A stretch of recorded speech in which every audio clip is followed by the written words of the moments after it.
Amados irmãos, queridos amigos, o nosso evangelho de hoje, do nosso grupo de irradiação Maria de Nazaré, está no capítulo 14, Honrai a vosso pai e a vossa mãe. O item 8, a parentela corporal e a parentela espiritual. Os laços do sangue não criam forçosamente os liames entre os espíritos. O corpo procede do corpo, mas o espírito não procede do espírito. Porquanto o espírito já existia antes da formação do corpo. Não é o pai quem cria o espírito de seu filho.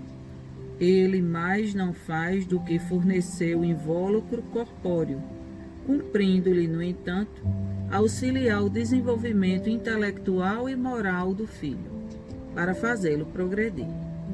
Os que encarnam numa família, sobretudo como parentes próximos, são as mais das vezes espíritos simpáticos, ligados por anteriores relações, que se expressam por uma afeição recíproca na vida terrena. Mas também pode acontecer sejam completamente estranhos uns aos outros esses espíritos, afastados entre si por antipatias igualmente anteriores, que se traduzem na terra por um mútuo antagonismo, que aí lhes serve de provação. Não são os da consanguinidade os verdadeiros laços de família, e sim os da simpatia e da comunhão de ideias, os quais prendem os espíritos antes, durante e depois de suas encarnações.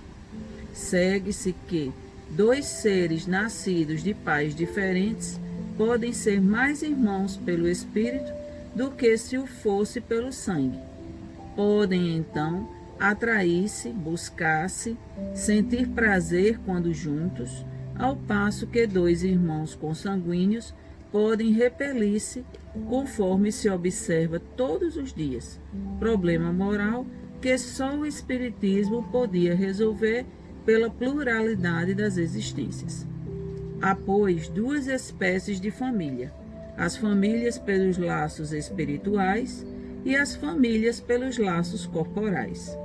Duráveis, as primeiras se fortalecem pela purificação e se perpetuam no mundo dos espíritos, através das várias migrações da alma. As segundas, frágeis como a matéria, se extinguem com o tempo e muitas vezes se dissolvem moralmente, já na existência atual.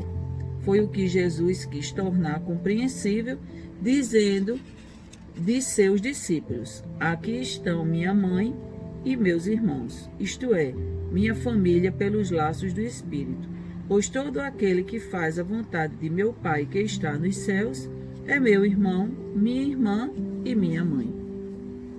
A hostilidade que lhe moviam seus irmãos se acha claramente expressa em a narração de São Marcos, que diz terem eles o propósito de se apoderarem do Mestre, sob o pretexto de que este perdera o Espírito.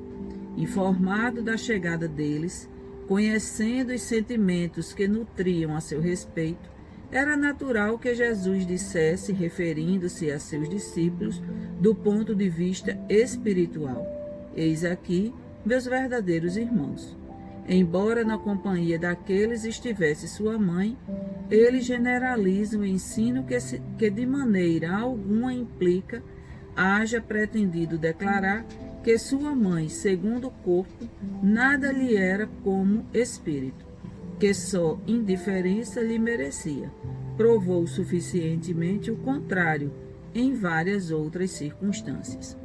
Então, estudar a doutrina espírita é maravilhoso porque abre um leque assim gigantesco de compreensões e possibilidades de ângulos de visões, né, daquilo que a gente vê. E aqui nesse capítulo a gente reflexiona sobre a importância de nos unirmos verdadeiramente, alma a alma.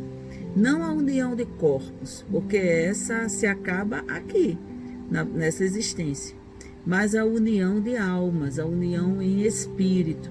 essa vai perdurar para além dessa vida.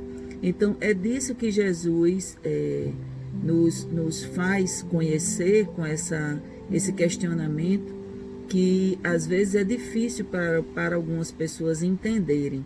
E alguns até trazem uma crítica errônea, dizendo que ele menosprezou a presença de Maria, sua mãe, seus irmãos e tal. E aí aqui nesse texto também vale salientar que os irmãos que eram filhos de José, eram irmãos por parte de pai, pode-se dizer que aqui na terra, né? Mas irmãos em comunhão universal, eram ainda espíritos que não compreendiam a proposta do Cristo. E por eles não compreenderem, eles achavam que ele estava muitas vezes possuído, que ele vivia falando coisas que ninguém entendia, né? A tirar pelas experiências que eles, enquanto espíritos, carregavam dentro deles de bagagens de experiências já vividas, significando uma diferença espiritual muito notória entre eles e o Cristo. E é por isso que o Cristo, naquele momento, ele deixa, né, aí para que a gente reflexione sobre o que é que verdadeiramente nos une.